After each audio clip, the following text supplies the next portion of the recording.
everyone. I am Kayla Carson, Senior Regional Director of Clinical Partnerships, and we are back with ED Connections, where we are live and connected the second Wednesday of every month. So be sure to follow all of our social media pages at Selah House, Magnolia Creek, Toledo Center, and Shoreline.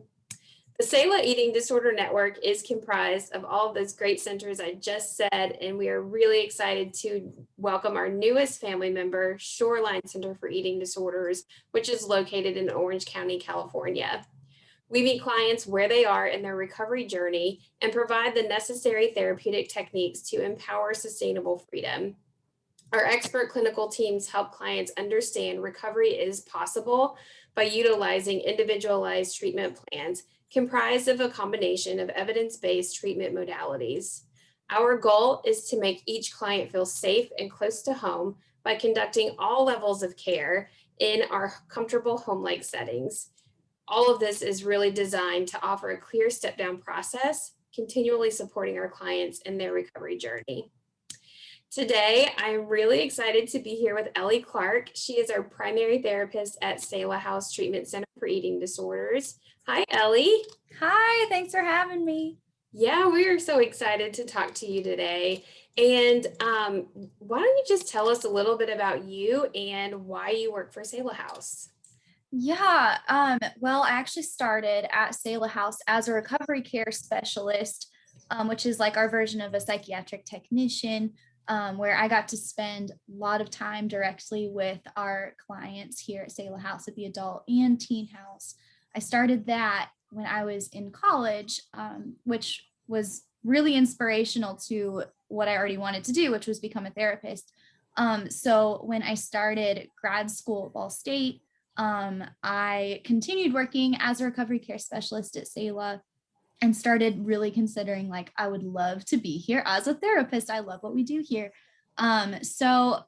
Luckily, they actually gave me this awesome opportunity of doing some groups while I was still in graduate school, which was super helpful during COVID because my internship actually ended early when COVID started. So Selah also gave me that great way to finish my clinical hours and graduate on time. So I started at Selah House as a therapist in May of 2020. So I'm coming up on a year as a therapist, but I've been here about 3 years now. My husband and I, we live in Indy, and we've lived there for about a year, and we have a dog named Speck and a cat named Hermione. And I just love working here. It's been a great job for me. And having my own history with eating disorder and treatment, this was an awesome way for me to feel so fulfilled and purposeful in my career. So I also have that extra personal desire and passion for what we do here at Selah House.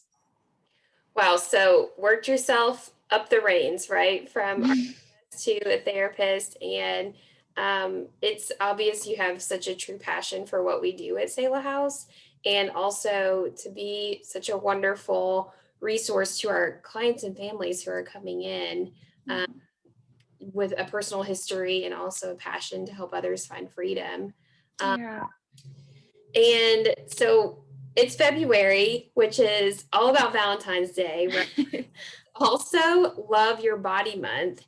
And we also celebrate Eating Disorders Awareness Week at the end of February. And so it's a month for eating disorders awareness, but also just tapping into body image and finding some ways to love our bodies, appreciate our bodies, and live in our bodies, right?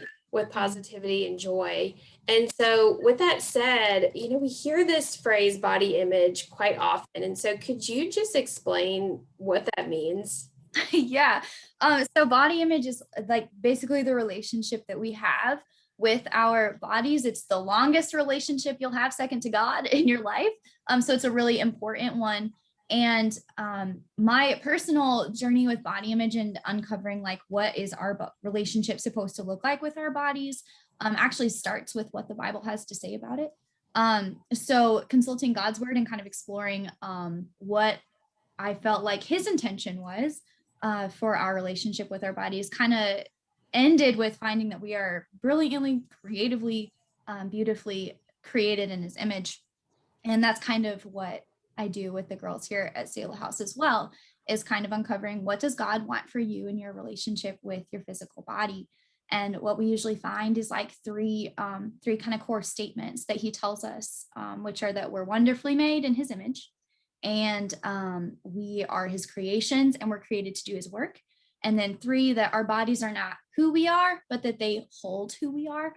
So that's kind of how I approach body image. And that kind of takes me to this concept of body neutrality, which is like a positive, but also leaves room for neutral perspective for us to have toward our physical selves that prioritizes who we are outside of our physical selves. So that's kind of my personal perspective of body image and how I conceptualize it. Thank you. That there's so many wonderful concepts that you've shared. And I think that body neutrality can be really helpful for some people who are maybe really struggling with body image. And it's like, okay, so tomorrow you want me to wake up and just love. Right. So that really helps create maybe just the next step, right? Right. Yeah, especially like, I think we usually like clients come here and I mean, we've had a few that like, they come here and they're like, that's not really a problem for me, but usually it's a huge part of their recovery journey is improving body image. And I feel like a mistake we make as culture is trying to shift from body negativity all the way to body positivity. And we forget about this whole region where we just acknowledge that life is more than what you look like, that appreciating and having positivity towards your body is awesome. And I think that's what we all aim for. I think that's what God wants for us. And you can't jump from here to here in a few weeks or in the time that you spend here at Selah. So this neutrality range, if we can kind of tap into that, it can make it feel more hopeful to eventually get to a place where you see your body in a pleasant, positive way. Yeah. And so with that, what are some other specific techniques that we use at the house to navigate the challenges of a changing body, just as well as a negative or distorted body image? Yeah, that's a great question. I think my favorite way to incorporate this into my work here is in groups. So I like to do a neutral group, body neutral group, like once a week or so. And we kind of break it down into 5 like keys. These are I made it up, like 5 keys, I guess, 5 concepts of body neutrality. And so the first one is like just establishing who I am is separate from my body. And how we kind of do that is we go through this assessment that kind of has like 10 neutral statements. And they say things like, the way I see myself is consistent throughout the day. Like, for example, I wake up and I have the same perspective of my body as I do when I go to bed. Typically, we don't. Typically, it changes. So that's kind of one way to be neutral is like, how do I maintain the same level of attitude I have toward my body throughout the day? And then some others are like, I see myself the way others see me. My body does everything I need it to do. I'm grateful for its functions. I respect my body. Statements like that. And clients will continue taking that assessment throughout their time here, which I think is super powerful because they can see, sometimes it feels like you're not making any progress. And when you can see like the number go up of like, I actually am way more neutral or positive toward my body today than I was 2 or 3 weeks ago, is a really powerful experience. And then we create like a neutrality scale where they identify like, okay, over here on the negative, these are the thoughts, feelings, and behaviors that I demonstrate. And then over here when it's positive, and sometimes you have to do some daydreaming, like maybe this is not something you've ever experienced or can't remember experiencing. You kind of identify like, oh, when it's positive, I think I'll take more selfies. I'll want to travel more, like things like that. And then when it's neutral, I think, well, I'll probably be able to focus on things besides food and my appearance because it just won't mean as much to me as it does when it's so negative and all consuming. So you kind of do some dreaming and think, what do I want it to look like eventually? And then that second key is I can choose neutrality over negativity.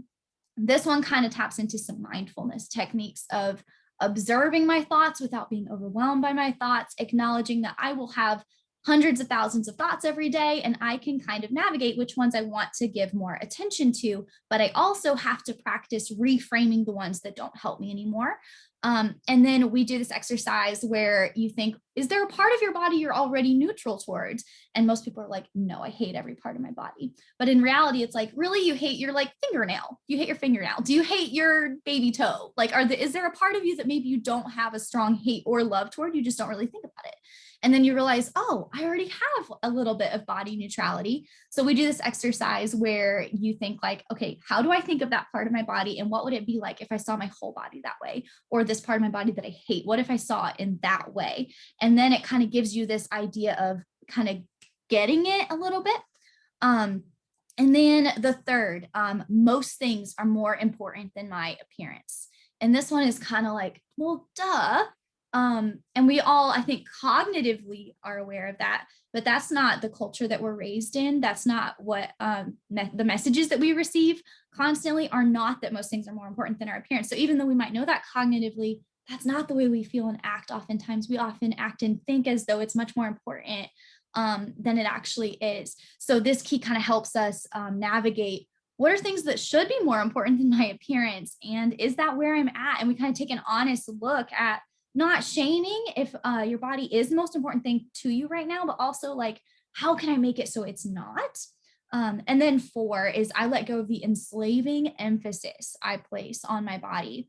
And this is where we kind of give some like helpful tools for interventions that we can use when we're having those, like, I call them body image meltdowns, like where you're in front of a mirror, and people without eating disorders have these too, like where you try on 10 different outfits and you hate all of them. And you might even decide not to go out to dinner with your friends tonight because you just think you look so bad. Or you notice that your body is changing and that's really overwhelming to you. I think we all have those moments. So especially when we're in an eating disorder setting where for many people, weight restoration might be a part of their journey here.